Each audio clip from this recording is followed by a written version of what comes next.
Hi, this is Elle. Hi, ganda na. Hi! Hi, this is Elle.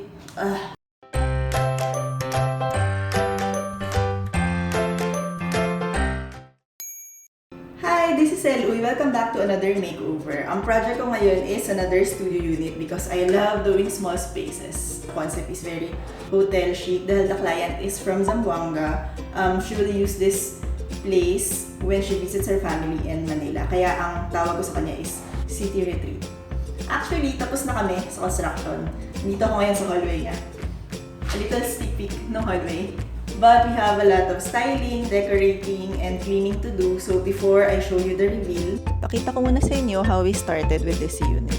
Bali, nagpa-renovate sila I think more than 10 years ago na, kaya as you can see, very dated na yung space niya.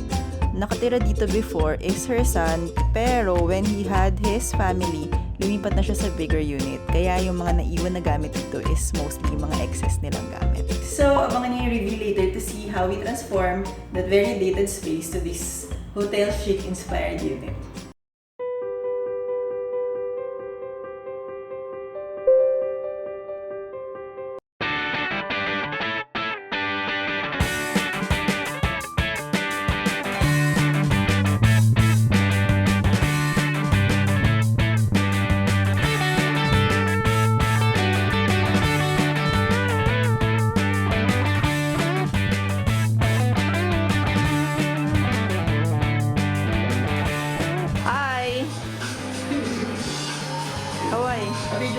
Video yan!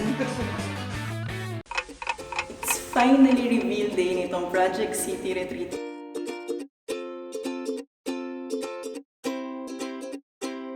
Excited na ako pakita sa inyo kung anong kinalabasan nitong project na to. So, let's go! Pasok na tayo!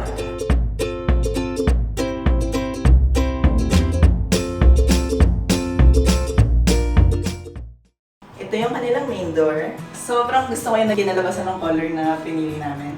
Ang concept kasi nitong unit, nung renovation namin, is kailangan very relaxing, calming. Kaya yung mga choices of colors ko, like sa walls, sobrang ano lang siya, soft na very light na gray. Na halos white, pero ginawa ko lang siyang light gray para may warmth. Hindi lang siya yung stark na white. And nag-accent ako ng mga, parang ito mint green. Ito naman yung kanilang banyo, which is green din yung door, of course.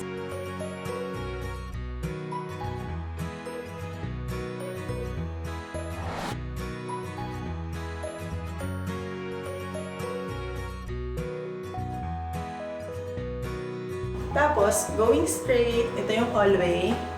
We have this bird artwork. And sobrang nagustuhan ko lang siya nung nakita ko siya. Alam kong babagay siya dito sa makeover na to. Kaya binili ko agad. Kaya hindi ko pa sure kung saan ko siya lalagay. Pero ito, perfect siya dito sa wall na to.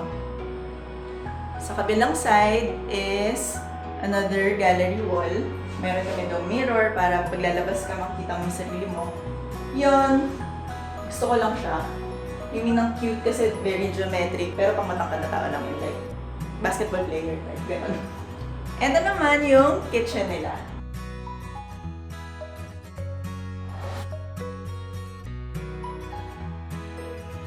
Ito, pinalagyan namin siya ng pinto.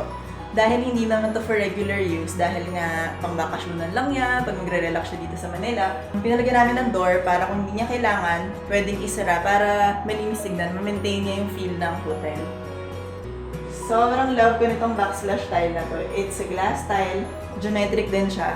Yun yung makikita niyo repetitive dito sa unit na to is yung mga soft greens, mga pastel, and geometric patterns. Pinagawa kong open lahat yung shelf dito sa kitchen. Para yung storage nila easy access dahil may pinto naman, pwede naman nilang isara yan. Ito naman yung kanilang dining area.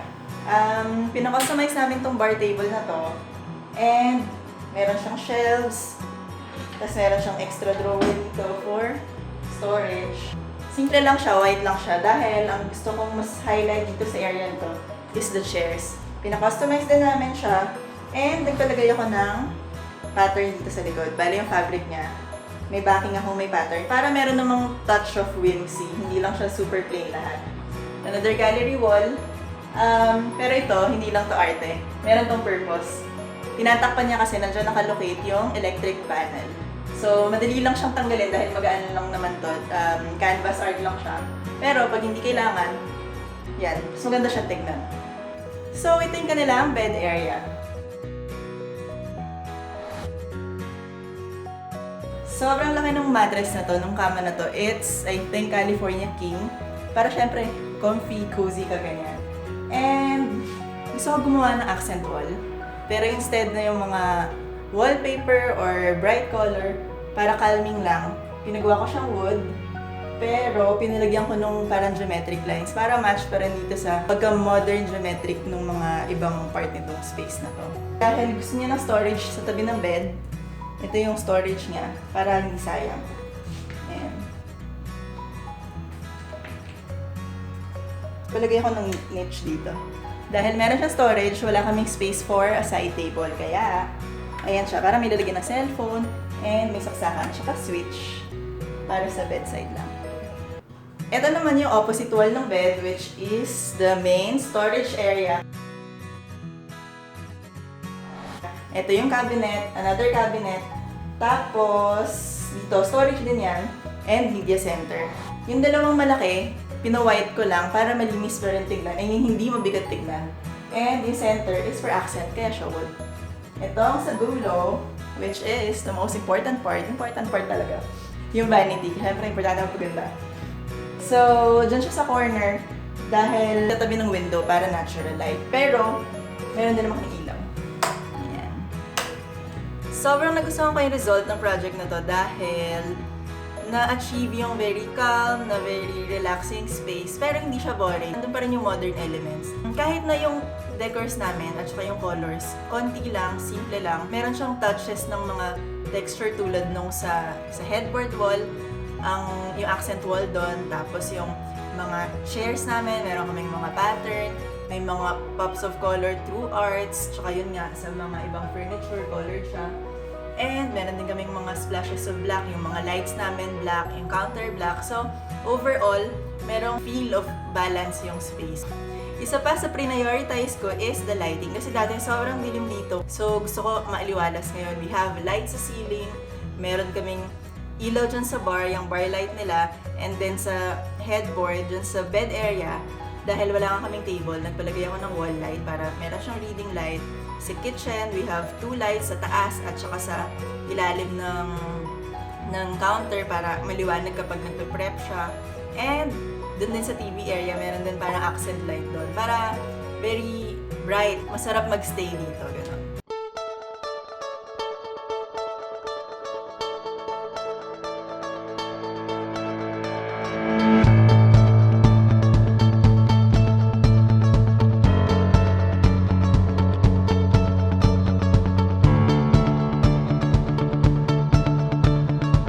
That's the tour of this unit. Maliit lang siya, pero super happy ako sa kanya. Kung pwede lang ako mag-check-in dito. Kasi gagawin ko siyang hotel, mag-check-in ako. If interested kayo to see more before and afters, budget makeover, mga DIY, tips on decorating, ayan, yan yung mga future videos ko. So, subscribe na lang kayo. That's it! Bye! Bye! Bye! Bye!